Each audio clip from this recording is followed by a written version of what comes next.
of the car right now! Ja, Forsken got it tagging heads. Now! Sir, I have no intent to flee. I would like to remain in the vehicle. This is a police vehicle. You're under arrest. Get out! Malcolm Wright steps out slowly, hands up. No sudden moves. Officer Craig And- Dutton shoves him against the hood of the matte black Stay right there. Lamborghini Urus. Let me see right there. Let me see those hands. Nice and easy. You got that? Beck is in a jazz of arsenal. And don't you ever forget it. Malcolm says nothing. Dutton pulls his baton, swings it straight through the driver's side window. And don't Glass you ever forget explodes across the leather seats. Now we match. Busted window for a busted story. 14 minutes. That is all Officer Dutton has left before his knees buckle in front of his entire department. And he has absolutely no idea. Whew. But to understand what is about to hit this man, you need to know who Malcolm Wright really is. Let me tell you about Malcolm Wright, or at least the version of Malcolm Wright that everybody in Sanford, Virginia knows. 42. Tall. Quiet. The kind of guy who mows his own lawn on Saturdays and waves at every single neighbor, whether they wave back or not. Married to Denise, a corporate attorney who makes more per hour than most people make in a day. 2 kids. Nice house on Briar Creek Road. One of those streets where the mailboxes all match and the lawns look like they were cut with a ruler. He has 2 cars, a boring silver Explorer for the school run, and a matte black Lamborghini Urus sitting in the driveway, paid for in full, no loan, no lease, just cash. In a neighborhood like Briar Creek, a car like that asks questions without saying a word. What does Malcolm do? Government consulting. That is what he tells everyone, every neighbor, every parent at school pickup, every person who sees the Lambo and cannot help themselves from asking. Government consulting. It is the most boring answer on the planet. And that is exactly why he uses it. Nobody digs deeper into government consulting. You hear those 2 words and your brain checks out. Perfect. Now, here is a detail that seems small, but is not.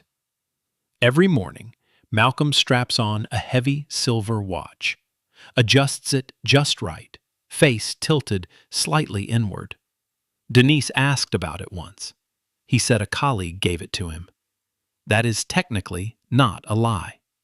Keep that watch in the back of your mind. Trust me on this. Sanford, Virginia.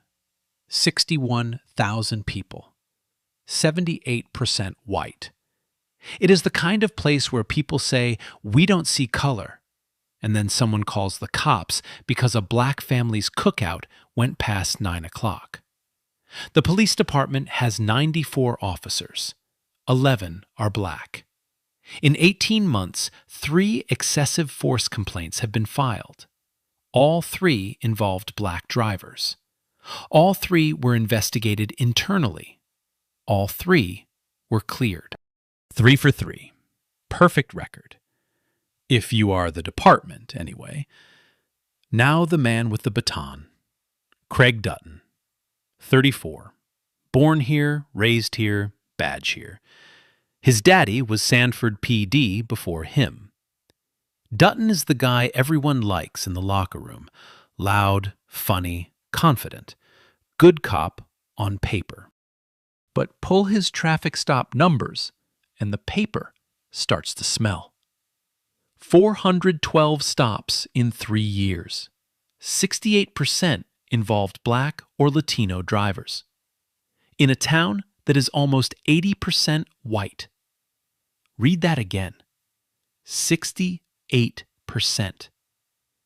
That is not bad luck.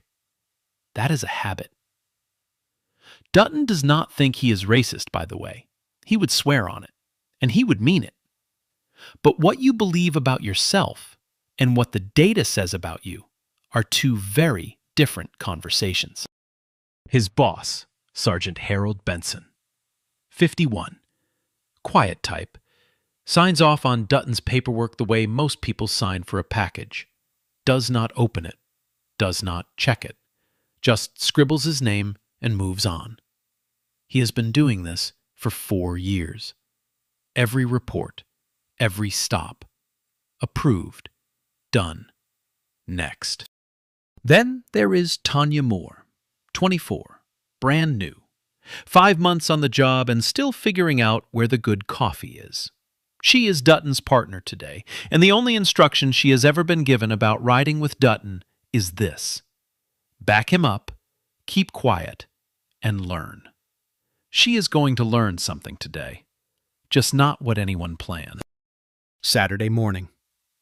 Malcolm kisses his daughter on the forehead, grabs his keys, and, for no particular reason, picks the Lamborghini instead of the Explorer. Maybe he just wants to feel the engine. Maybe his kid asked about the cool car. Does not matter. He pulls out of the driveway, turns onto Briar Creek Road.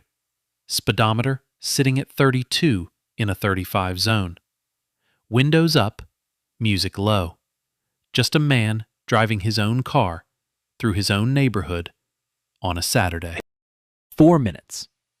That is how long it takes before blue lights show up in his mirror. And right there, on that quiet suburban street, the worst day of Craig Dutton's life begins. He just does not know it yet. Malcolm sees the lights. He does not speed up, does not panic. He signals right, pulls to the curb slowly, puts the car in park. Both hands on the steering wheel. 10 and 2. Window already down. He has done this before. Not this exact thing, but this. The pullover. The wait. The quiet calculation of how to stay alive during a routine traffic stop. Every black man in America knows this choreography. You learn it the way you learn to tie your shoes. Except, getting it wrong does not mean a loose lace. Dutton takes his time getting out of the cruiser. Moore steps out the passenger side, hand resting on her belt. She stays near the back bumper. Her body cam is running. Dutton does not walk to the window first. Instead, he does something that tells you everything you need to know about what is happening inside his head. He walks the full perimeter of the Lamborghini. Slowly, running his fingertips along the fender like he is inspecting something at an auction, like he is appraising property that has already been seized. He circles the entire car before he even looks at Malcolm. Then he gets to the window, does not introduce himself, does not say good morning, does not state a reason for the stop. Nice ride. Registration and insurance. Now. Malcolm, calm as a man ordering coffee. Good afternoon, officer. Can I ask why I was pulled over? Because I said so. Registration, insurance, now. I'm reaching into my glove box for my documents. I didn't ask you to narrate. Just move. Malcolm moves slowly, hands visible the entire time. He pulls out his registration and insurance card and holds them out. Dutton snatches them, scans the registration, reads the name. Reads it again. Malcolm Wright, and this vehicle is registered to Malcolm Wright. He says it like the words do not fit together, like the name and the car exist in 2 different languages and someone made a translation error. Must be nice. What do you do, Malcolm? Government consulting. Dutton snorts. Government consulting. In a $200,000 truck. He shakes his head slowly. Right. He walks back to the cruiser with Malcolm's documents. And now comes the wait. The long, deliberate, unnecessary wait. 5 minutes. Malcolm sits still. 8 minutes. His hands have not moved from the steering wheel. 11 minutes. The average traffic stop in America takes between 8 and 12 minutes. Malcolm is now past that window, and Dutton has not come back. 12 minutes, and Dutton returns. But something has shifted. His stance is wider. His hand sits closer to his hip. His chin is up. Whatever he was doing in that cruiser for 12 minutes, it was not paperwork. Mr. Wright, step out of the vehicle. Officer, I've provided all my documents. They're clean. Can you tell me the reason I need to step out? I am not going to ask you again. Malcolm opens the door, steps out slowly, hands visible. He stands at his full height, 6'2", navy polo, khakis, clean sneakers. He looks like a man going to brunch, not a crime scene. Hands on the roof. Malcolm places his palms flat on the roof of his own Lamborghini. The car he paid for. The car registered in his name. And he presses his hands onto it like a suspect, while a cop who has found nothing wrong stands behind him with a hand near his weapon. Moore watches from the back. She shifts her weight from one foot to the other. Her body cam catches her glancing at Dutton, then looking away fast, like she saw something she was not supposed to see. Dutton pats Malcolm down, runs his hands along his sides, his waist, his pockets. Nothing. No weapon, no contraband. Nothing but a wallet, a phone, and a set of keys with a standard-looking keychain fob attached. Dutton glances at the fob, turns it over once, tosses the keys back onto the driver's seat. Remember that keychain fob.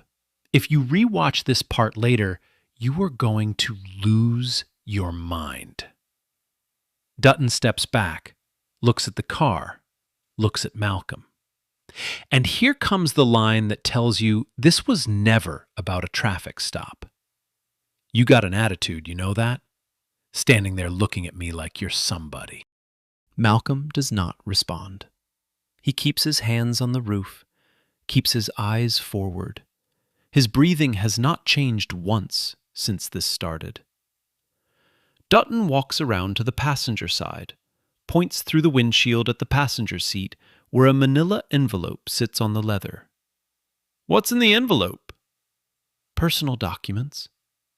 Open it. I do not consent to a search of my vehicle, officer. Dutton tries the passenger door. Locked. Malcolm hit the auto lock when he stepped out, a small thing, an automatic thing. What happens next takes about 3 seconds, but it is going to echo for a lot longer than that. Dutton pulls his baton, steps back, and swings it straight through the passenger side window. The glass does not just crack, it explodes inward.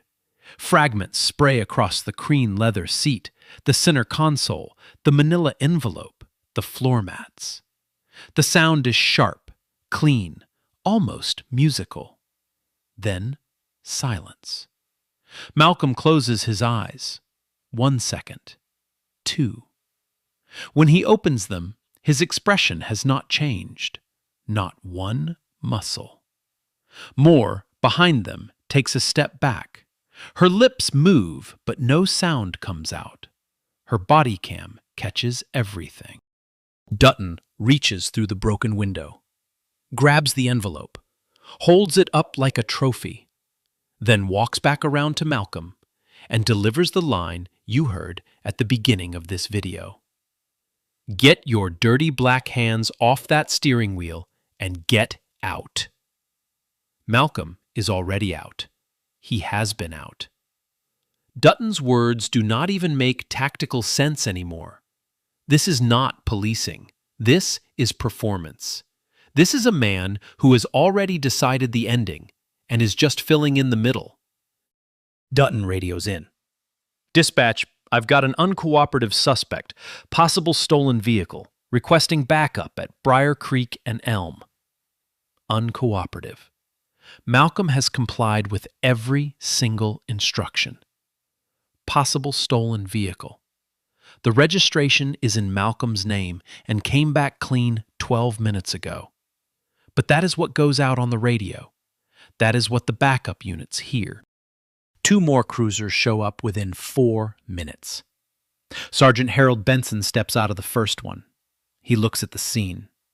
A black man in khakis standing with his hands up beside a smashed Lamborghini. 3 patrol cars. Broken glass on the pavement. Benson looks at the broken window. Looks at Dutton. "You got this handled?" "Yes, sir. Just waiting on the VIN check." Benson nods, gets back in his cruiser. That is it. That is the whole conversation.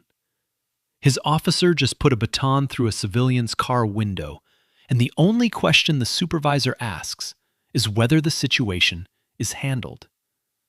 Not what happened, not why there is broken glass everywhere, not whether the man standing in his own neighborhood with his hands in the air is okay. Nothing. Meanwhile, the evidence is already stacking. Body cam footage running on both Dutton and Moore's cameras. The in-car cruiser camera recording audio. GPS data showing Malcolm was pulled over 0.3 of a mile from his own house. Dispatch logs showing 0 stolen vehicle reports for any Lamborghini in the entire Tri-County area. There was no reason for this stop. No reason for the search. No reason for the broken window. The only reason any of this happened is standing right there in a uniform, holding a manila envelope that does not belong to him. And he still has no idea what is inside it. Bro, imagine that it is you, your car, your street, and some dude in a uniform smashes your window and says you don't belong. What do you even do with that? Because Malcolm just stood there. And I don't think I could. Malcolm is placed in the back of Dutton's cruiser, not arrested, not cuffed, just detained. The door locks from the outside, and that is that. He sits behind the cage partition with his hands in his lap, looking straight ahead, saying absolutely nothing. 22 minutes. That is how long they keep him in that back seat. 22 minutes of sitting in a police cruiser 0.3 of a mile from his own house while his Lamborghini sits on the curb with a smashed window and glass all over the seats. Here is what is strange, though. Malcolm does not call a lawyer, does not ask for a phone call, does not demand a badge number, does not raise his voice. Nothing. He just sits there like a man waiting for a bus he knows is coming. And if you are watching this thinking, why is he so calm? Hold that thought. You will get your answer. And it will flip everything you think you know about this man upside down. While Malcolm sits in the back, something interesting is happening outside. Dutton and Benson are standing between the 2 cruisers, talking. They think they are having a private conversation. They are not, because the in-car camera in Dutton's cruiser is recording audio the entire time. Dutton, low voice.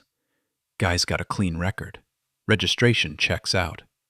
Benson, so what's the play? I write it up as reasonable suspicion, tinted windows, envelope in plain view. Benson pauses. The window you broke was the passenger side. Right, because I observed suspicious materials through the windshield. Exigent circumstances.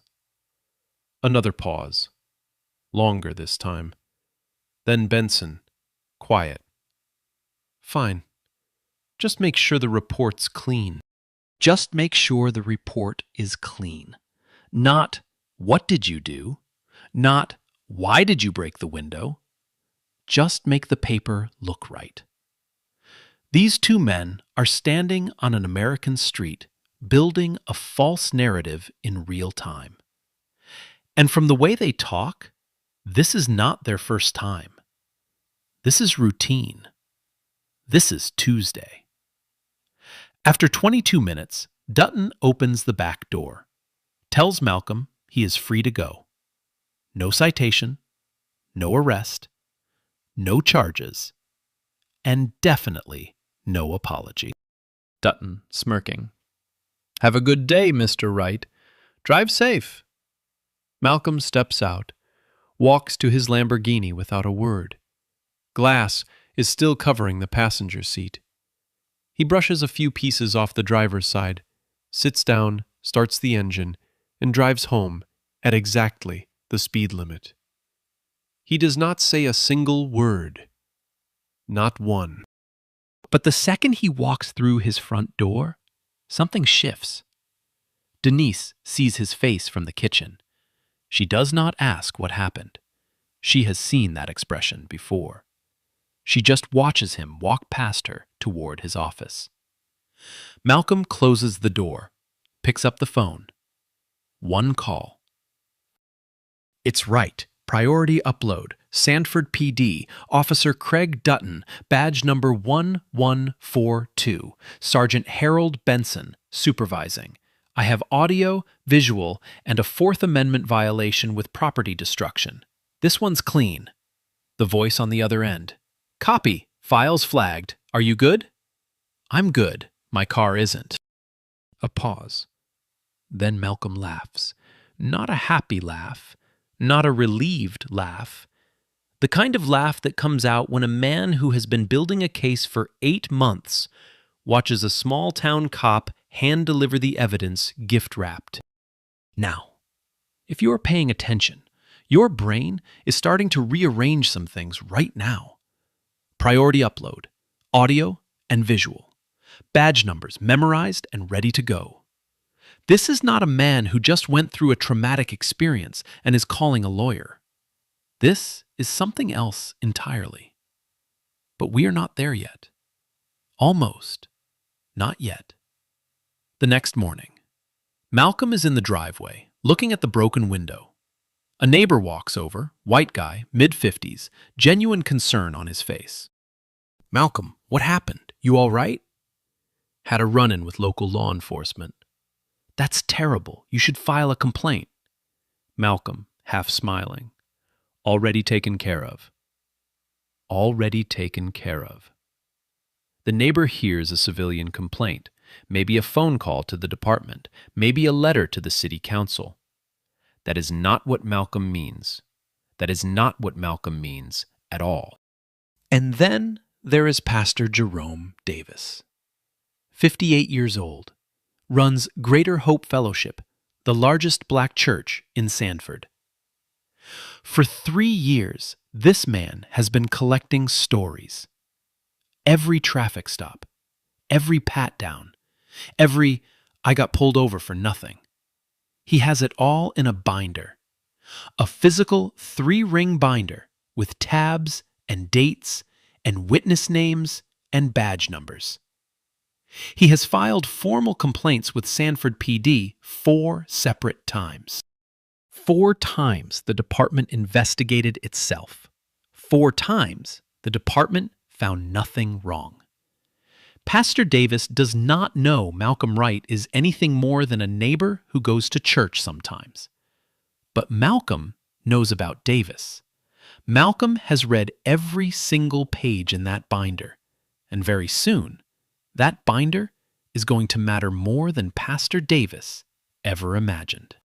3 days later, Tuesday morning, Sanford PD briefing room.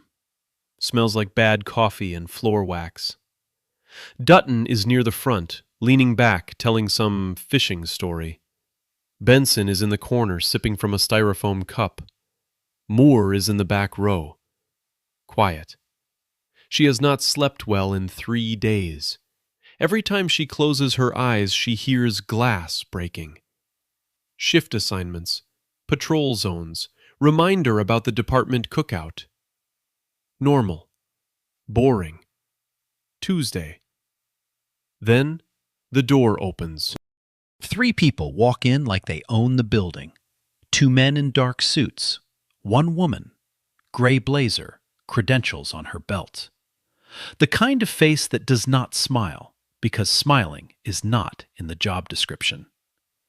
The room goes quiet. Not gradually, instantly. Captain Roy Garrison stands up. He was not expecting visitors. His face says that, loud and clear. Captain Garrison, I'm Deputy Director Elaine Crawford, Federal Bureau of Investigation, Civil Rights Division. FBI does not show up at local departments for parking tickets. Civil Rights Division does not show up at all unless something has gone very wrong. We are here pursuant to a federal investigation into systemic civil rights violations by officers of the Sanford Police Department. I have a warrant authorizing seizure of body cam footage, personnel files, internal affairs records, and dispatch logs dating back 36 months.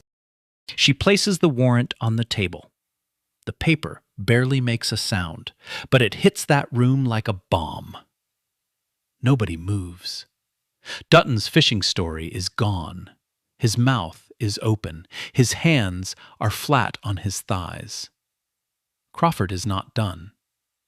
This investigation was initiated based on evidence gathered by a special agent embedded within this community for the past 8 months.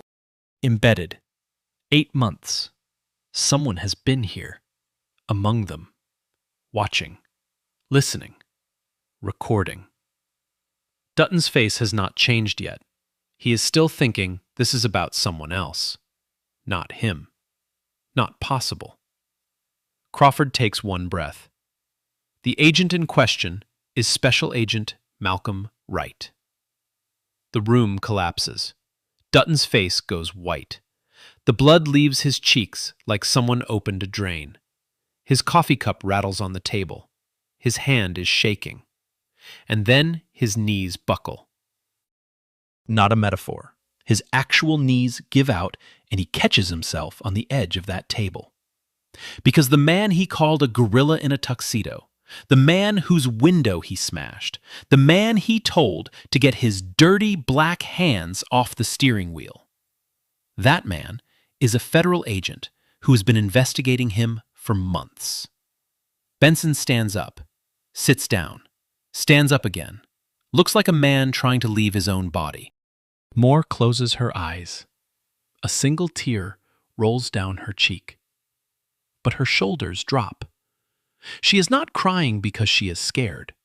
She is crying because someone finally showed up. Crawford pulls out a tablet, taps the screen. Malcolm's voice fills the room. I do not consent to a search of my vehicle, officer. Then, the sound of glass breaking. The footage is from Malcolm's watch. That heavy silver watch he adjusts every morning. The gift from a colleague. It is an FBI-issued covert recording device. 43 minutes of continuous audio and video. Every word Dutton said. Every swing of the baton. Every shard of glass. Every syllable of gorilla in a tuxedo. All of it. Federal evidence. Authenticated. Logged. Go back to Section 2 right now. The part where Malcolm straps on that watch. He was not fidgeting. He was activating a recording device. And Dutton just gave him the grand finale. Crawford taps again. Footage stops. Additionally, the documents Officer Dutton seized from the vehicle were classified FBI case materials related to this investigation. The unauthorized seizure constitutes a separate federal offense under Title 18, Section 2232. The manila envelope. The thing Dutton reached through a broken window to grab, the suspicious materials. Those were FBI case files. About him. About his department. He broke a window to steal the evidence against himself. Dutton tries to speak. His voice cracks. I didn't know he was... Crawford does not blink. Whether you knew his identity is irrelevant, officer. The law applies regardless of who the victim is. That line. That is the whole story right there. The law does not require the victim to carry a badge, does not require him to be recording, does not care if the man in the Lamborghini is an FBI agent or a plumber or a pastor or a kid driving his mom's car. You cannot do what Dutton did to anyone. Malcolm just happened to be the one who could prove it. Moore stands up, walks toward one of the agents, voice shaking but feet steady. I have something I need to report about that stop and about others. She is terrified, but she is standing, and in a room full of men who spent years looking the other way, the youngest badge is the first one to open her mouth. Here is where the story stops being about one traffic stop and starts being about an entire department. The FBI Civil Rights Division is not investigating what happened to Malcolm Wright on Briar Creek Road. I mean, they are, but that is not the whole picture. What they are investigating is a pattern and practice of discriminatory policing at Sanford PD. That is the legal term, pattern or practice. It falls under 34 U.S.C. Section 12,601.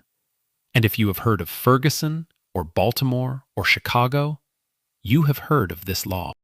It is the same tool the Department of Justice used to crack open those departments. Malcolm's stop was not the thing that started the investigation. It was the thing that finished it. The final piece, the last brick in a wall that has been going up for 8 months. Malcolm endured that humiliation on purpose, strategically. Not because he had to, but because he knew exactly what Dutton would do if given the opportunity. And Dutton delivered. Now the real work begins. FBI analysts pull 18 months of body cam footage from Sanford PD servers. Every traffic stop, every interaction, every foot of digital tape. And they start flagging. 23 incidents involving Craig Dutton alone, all involving Black or Latino drivers. And the patterns are so consistent, it is almost like Dutton was following a manual. Stops with no stated reason. Dutton pulls over a black man in a Honda Accord and writes taillight malfunction on the report. The body cam footage shows both taillights working perfectly. Prolonged detentions. Average stop time for black drivers with Dutton is 34 minutes. Average for white drivers in identical situations is 9. 34 versus 9. Same cop, same streets, same laws. Aggressive language from the first word. No greeting, no identification, just commands. And searches without consent or probable cause, over and over and over. In one stop, Dutton pulls over a 22-year-old black college student driving a BMW. The kid is wearing a university sweatshirt. His registration is clean. His license is spotless.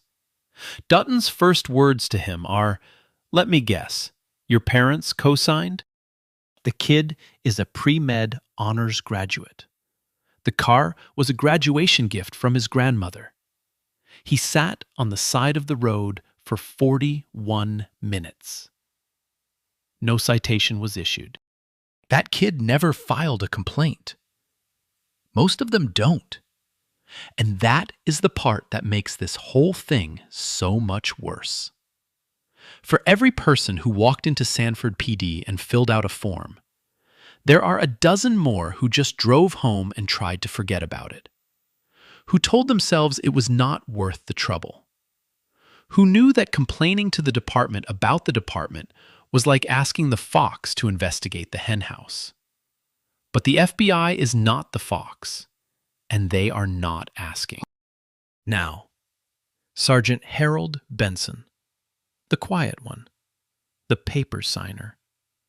Here is what the investigation finds about Harold Benson. Every single one of Dutton's incident reports for the past 4 years passed through Benson's desk. Every one was approved.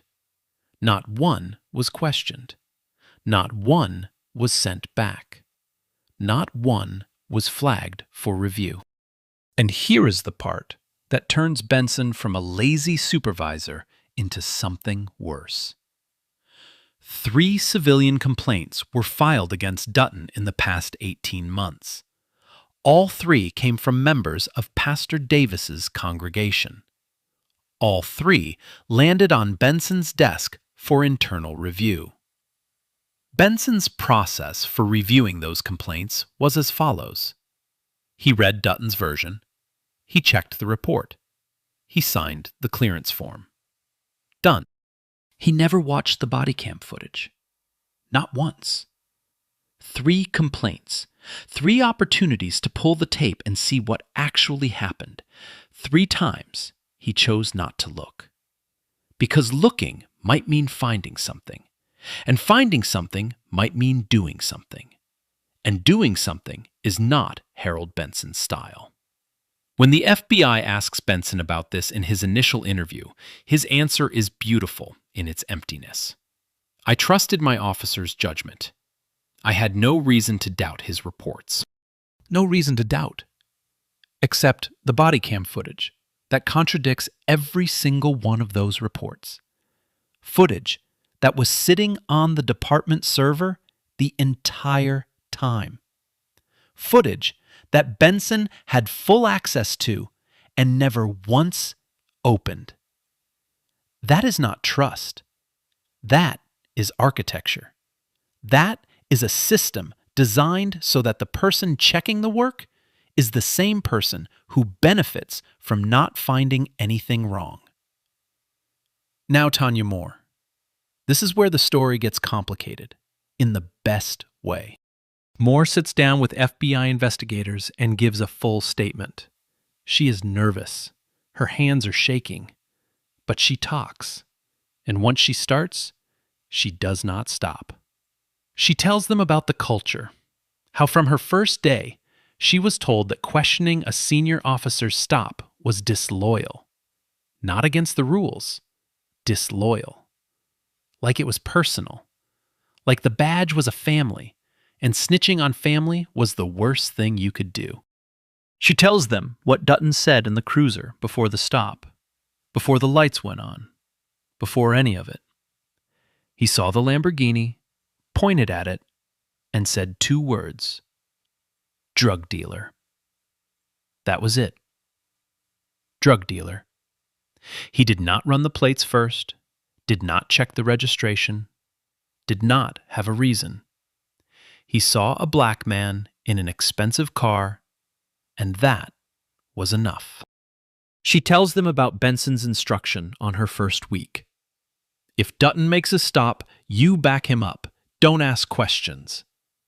Not training, not guidance, an order.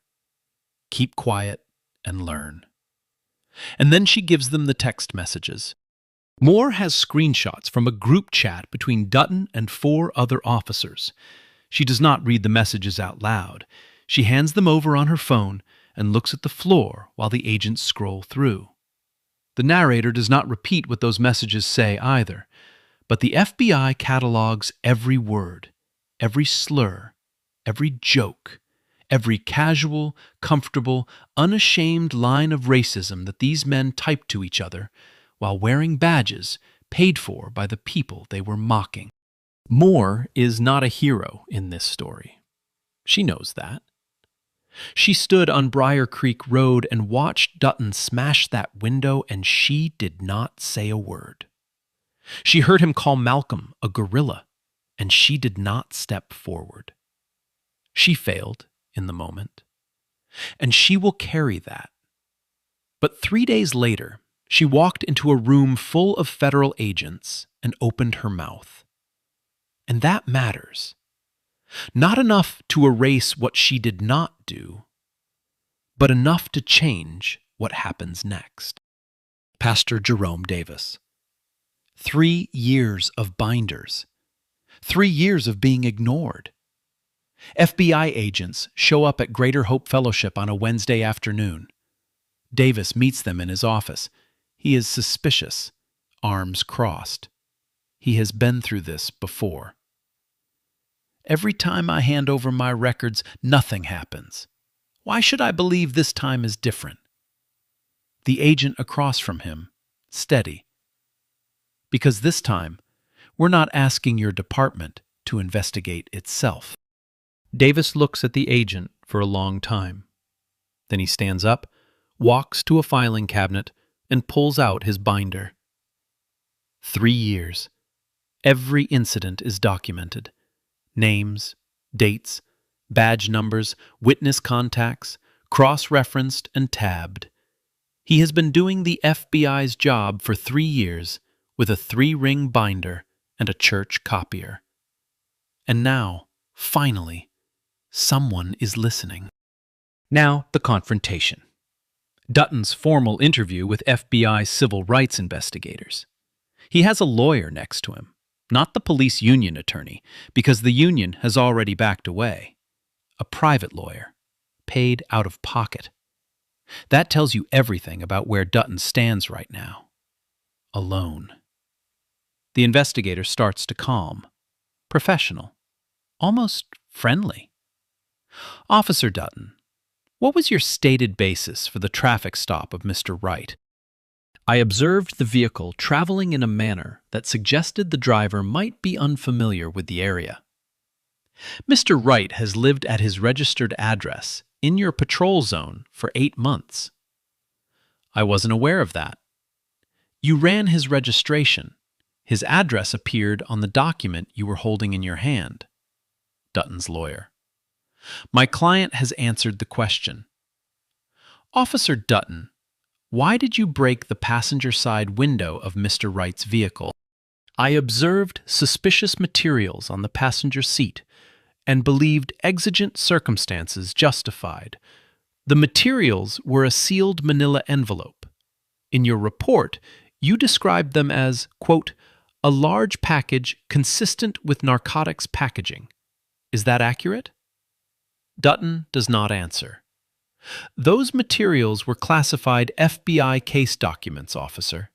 You seized federal evidence during an unlawful search. Dutton's lawyer asks for a break. The investigator does not raise his voice once. Does not need to. The facts are doing all the work.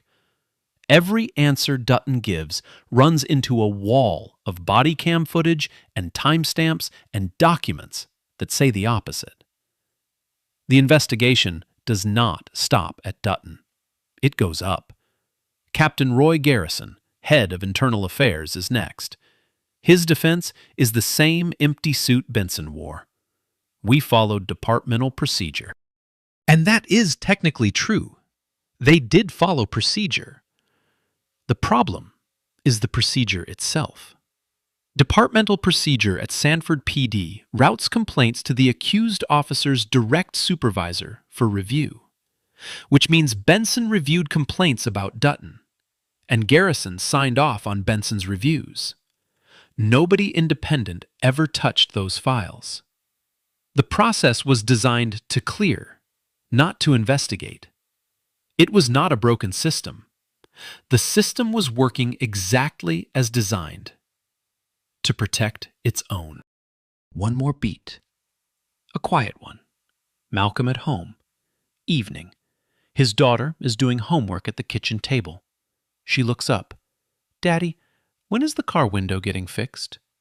Soon, baby. What happened to it? An accident. Denise is standing in the doorway. She does not correct him. She just watches. She has been a federal agent's wife long enough to know which silences to leave alone. Later, after the kids are in bed, Malcolm and Denise on the couch. He is staring at nothing. I've done undercover work in places that would give you nightmares. But nothing hits like being treated as a suspect in your own neighborhood. in front of your own house.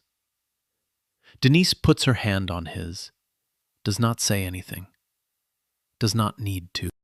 Because this is the part people forget. Malcolm Wright is an FBI special agent. He has training and clearance and a recording device on his wrist. But underneath all of that, he is also just a black man living in America. And the badge does not make the sting go away. It just means you have somewhere to put it. 6 weeks. That is how long it takes for the FBI Civil Rights Division to finish what Pastor Jerome Davis spent 3 years begging someone to start. The findings land like a freight train. Officer Craig Dutton, charged with deprivation of civil rights under color of law, 18 U.S.C. Section 242, unlawful search and seizure, destruction of property, filing a false police report, and one charge that nobody saw coming: unauthorized seizure of classified federal materials. That last one is the envelope. The envelope he smashed a window to grab. The envelope that contained the case files about him. Every charge is federal. Every charge carries prison time. Sergeant Harold Benson, charged with conspiracy to deprive civil rights for knowingly approving false reports. Obstruction of justice for burying 3 civilian complaints without reviewing available evidence. 2 charges, both federal. Captain Roy Garrison, not criminally charged, but removed from command of Internal Affairs effective immediately. Referred for administrative action. Failure of supervisory oversight. His career in law enforcement is functionally over. He just does not have handcuffs to show for it. Dutton's termination hearing is short, 15 minutes. He walks in wearing a suit instead of a uniform for the first time in 6 years. His badge and service weapon are collected at the door. He signs the paperwork. Nobody shakes his hand. He walks out carrying a cardboard box. His father's name is on the department's wall of honor. Craig Dutton's name will not be joining it. His criminal trial is set for federal court, not state court, not Sanford County. Federal, where the judges do not golf with the police chief and the jury pool is not pulled from the same 61,000 people who wave at Dutton in the grocery store. Benson does not make it to a hearing. He resigns before termination proceedings begin. Quietly. No press conference, no statement. He takes a plea deal on the conspiracy charge, reduced sentence in exchange for full cooperation. He provides testimony about departmental practices going back a decade. Every shortcut, every buried complaint, every report he signed without reading. Harold Benson spent 6 years making sure the paperwork looked clean. In the end, it was his own paperwork that buried him. And then comes the part that matters more than any individual punishment. The city of Sanford enters into a federal consent decree, a binding legal agreement that says, you will fix this, or we will fix it for you. The terms are specific. Independent oversight of all internal affairs investigations. No more department investigating itself. Mandatory racial bias training with annual recertification. Not a one-time seminar. Every year. Every officer. Body cam footage review by an external civilian board. Not the captain. Not the sergeant. Civilians. People from the community with the authority to watch the tapes and ask hard questions. And a completely rebuilt complaint process that routes directly to an independent office, bypassing the chain of command entirely. City Councilman Gerald Underwood issues a public statement. This is not the legacy we wanted. but it is the correction we needed. Tanya Moore is not charged. Her cooperation is documented in the federal report. She does not celebrate. She transfers to a new unit created under the consent decree, Community Liaison, a job that did not exist at Sanford PD 6 weeks ago. Moore did not speak up fast enough. She would be the first to tell you that. But when the moment came to choose between silence and truth, she chose truth. And that choice cracked the whole thing open. And Malcolm Wright. After 6 weeks of depositions and evidence reviews and classified briefings, Malcolm receives a commendation from the FBI Civil Rights Division. The ceremony is private. No cameras, no press, just a handshake and a piece of paper that says what he did mattered.